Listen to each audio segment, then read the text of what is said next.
দিনের দিনাজপুর ফেসবুক পেজে আপনাদেরকে স্বাগত জানাচ্ছি। আমি সুজন শেখ। আপনাদেরকে জানিয়ে রাখি যে খানসামা উপজেলা যে মাঝিয়ালির চর নামে একটি চর ছিল, সেই চরটি অনেকেরই অজানা ছিল। সংবাদকর্মীরা বিভিন্নভাবে এই বিষয়টি প্রতিবেদন আকারে তুলে ধরলে খানসামা উপজেলা যে প্রশাসন আছে সেই প্রশাসনের সুনজরে আসে, এবং এই নজরে আসার পর তাদের যে দুর্ভোগ, সেই দুর্ভোগের কথাগুলো বিবেচনা করে খানসামা উপজেলার নির্বাহী কর্মকর্তা ইউনো কামরুজ্জামান সরকার তাদেরকে কিন্তু আজকে একটি নৌকা হস্তান্তর করবেন। এবং সাথে আছেন খানসামা থানার অফিসার ইনচার্জ নজরুল হক এবং খানসামা উপজেলার যে আলোকঝাড়ি ইউপি চেয়ারম্যান খলিলুর রহমান তিনি, এবং সাথে রয়েছেন সংবাদকর্মীরা।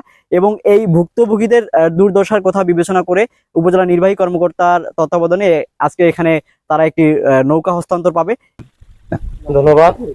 তো হস্তান্তরের আর তেমন কিছু নেই। চেয়ারম্যান সাহেবও আমাদেরকে সহযোগিতা করেছে। ওসি সাহেবের প্রথম উদ্যোগ, মানে তিনিই প্রথম এই ইনিশিয়েটিভটা নিয়েছেন।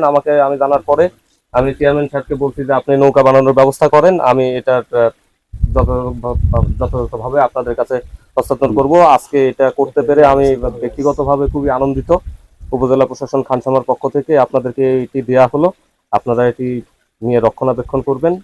আর পরবর্তীতে আরো কোনো প্রয়োজন বা সমস্যা থাকলে আমরা প্রশাসন আছি শুধু আপনাদের সেবায় নিয়োজিত। আমরা সবাই আমাদের জন্য দোয়া করবেন যেন আপনাদের এই সেবা কর্মকাণ্ড আমরা চেয়ারম্যান মহোদয়, ওসি সাহেব, আমরা সবাই এই আপনাদের জন্যই। তো আপনারা দোয়া করবেন আমরা যেন আমাদের উচিত দায়িত্বগুলো পালন করতে পারি, আপনাদের পাশে থাকতে পারি। প্রতিবেদনটি করার পর তাদের যে দুর্ভোগ, সেই দুর্ভোগটি লাঘব হয়েছে। দর্শক, এই ছিল এখানকার সর্বশেষ পরিস্থিতি।